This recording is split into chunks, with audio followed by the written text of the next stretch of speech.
say what needs to be said. It's your host, Asante, Mr. Pick 6 Salmon. Week 10 wrap up. There were a lot of games that came down to the wire, the last minute. Some were shootouts, others were defensive and heavy run games. But let's get into it. Patriots versus the Colts started out bright and early, 9:30 a.m. Football was on live and direct in Germany. The New England Patriots took on the Indianapolis Colts, leaving behind a few key members that didn't make the trip to Germany. Trent Brown, a J.C. Jackson.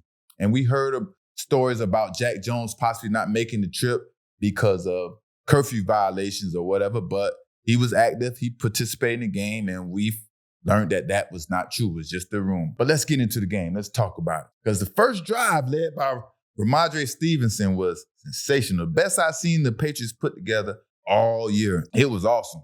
Although they had to settle for 3 points, it gave the Patriot Nation and Patriot fans hope that this will be the new team to come.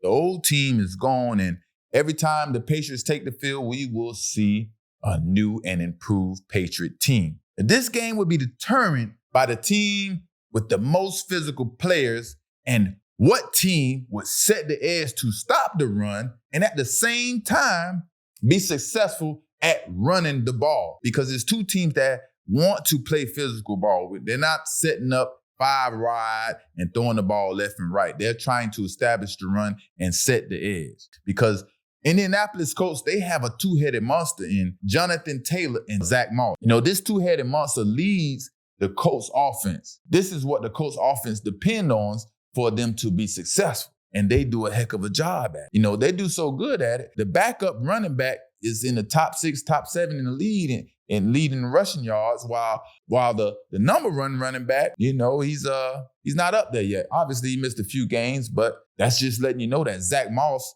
is doing a heck of a job. But not only that, this game was just all around bad football. It's just bad football, from execution to penalties to situational football. It was just bad football. And it was the same old story for Mac Jones. He didn't look comfortable and he looked unable to get into a rhythm. It's like his feet was always jittery and he doesn't believe in himself and his teammates or his offensive line to protect him and give him the time that he needs to throw the ball. So it just looks like the same ruined Mac. You know what I mean? He didn't play bad, but he didn't make the plays that the New England Patriots needed him to make to win the game. And that's the difference. Situational football comes into play. You have to answer the bell.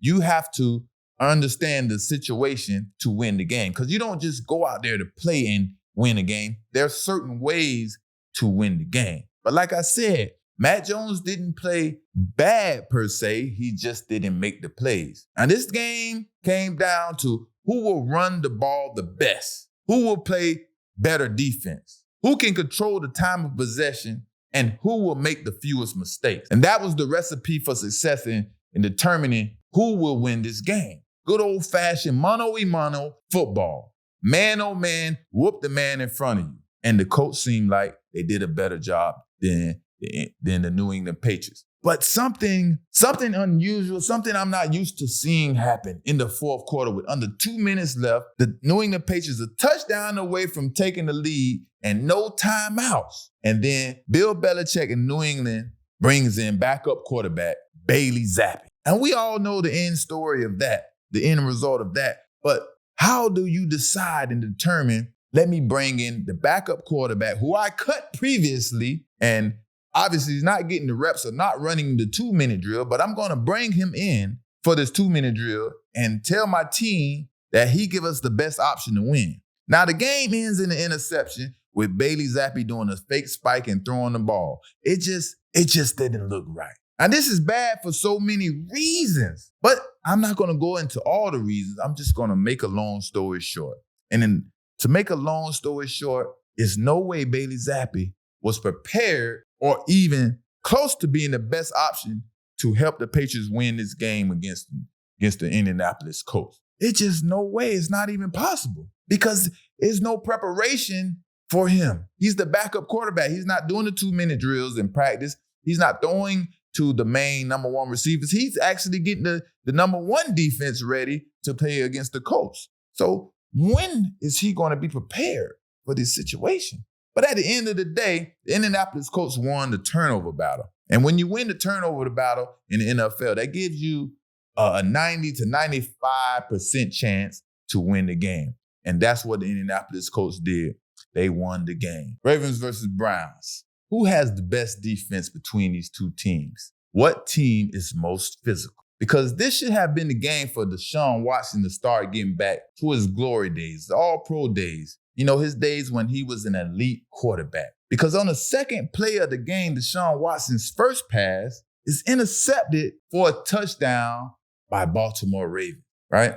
Now, up to the fourth quarter, the Ravens defense had the edge on Cleveland Browns. And then Lamar Jackson had a ball tip that was intercepted for a Cleveland Browns touchdown, making the game 31-30, with the Ravens in the lead because the field goal kicker missed the extra point.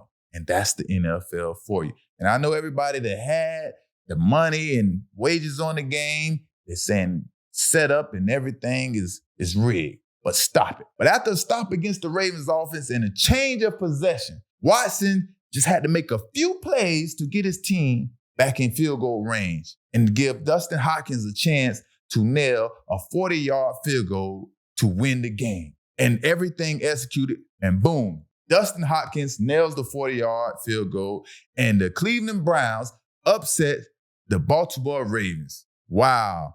I didn't see that coming because the Baltimore Ravens dominated the game pretty much the whole game. But if you take that first interception away from Deshaun Watson, this game would be a totally different game because Cleveland plays some good defense. They are very good on defense, and they run the ball very well. So if you take that play away, it's a different energy. It's different momentum, right? Because when Watson begins to play better and better and be able to compete for a Super Bowl, because Deshaun Watson is the X factor this team is missing.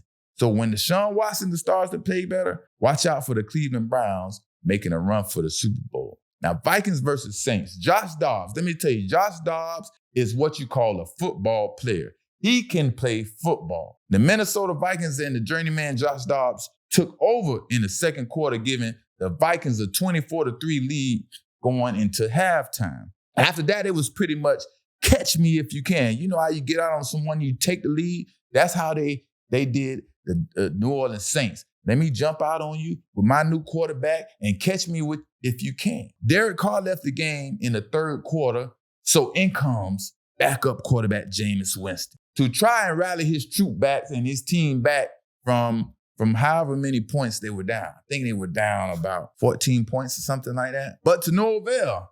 Jameis Winston fell short with a great play by Minnesota Vikings Brian Murphy Jr. And that's the end of the game. Bucs versus Titans. Tampa Bay looked like a much better team yesterday. Although their playoff chances are slim, they can make a playoff run. Of course, they need multiple things to happen and transpire in their favor. It's a slim possibility that the Bucs can make a run and make the playoff. But who knows? Baker Mayfield continues to improve while Will Levis took a step back, because I expected big things from the rookie Will Levis. I was expecting him to get better and better and better. I was expecting him to deliver and to come up and actually upset the Tampa Bay Bucs.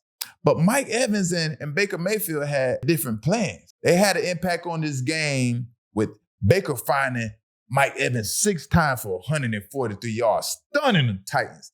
And the future looking bright for the Bucs because this connection looks like this will be able to lead them further and further and further into the season, and they will be able to build and gel and like each other more and more. And when you like each other more and more as a quarterback and a receiver, that means you get the ball more and more. And so watch out for this relationship to continue to gel. Now, Texas versus Bengals. This was a shootout, and this was a game for two good quarterbacks to go out. But C.J. Stroud, he outplayed Joe Burrows in a high-scoring shootout. The Cincinnati Bengals had high hopes of being a Super Bowl contender this year because they always been a good team. But this is the year they felt like they made the team better to make that step and get over that hump to be a Super Bowl contender. But things aren't working out the way they planned. From injuries to player personnel, just things not flowing right. And Joe Burrows, he coming back from an injury. He didn't come out playing top quarterback football that they expected. Now he's just starting to get back to the great Joe Burrow that he always been when he got into the NFL. But it was taking time. It's taking him longer than they expected to get back comfortable this year, right? This game was a game Joe needed to win to keep their wild card hopes alive, right? They needed to win this game just to keep the playoff hopes alive, period. And we know the AFC North is by far the hardest division to come out of. That's my opinion. I don't know if you don't agree with me, I don't know what division you think is harder than the AFC North, because this is a physical division, right? And playing in the AFC North for the Bengals, it's not looking good for them. You got Pittsburgh, you got the Ravens, and then now you got the Cleveland. So the Bengals started off, and they're starting too slow in the AFC North, and it's going to be hard to pick it up.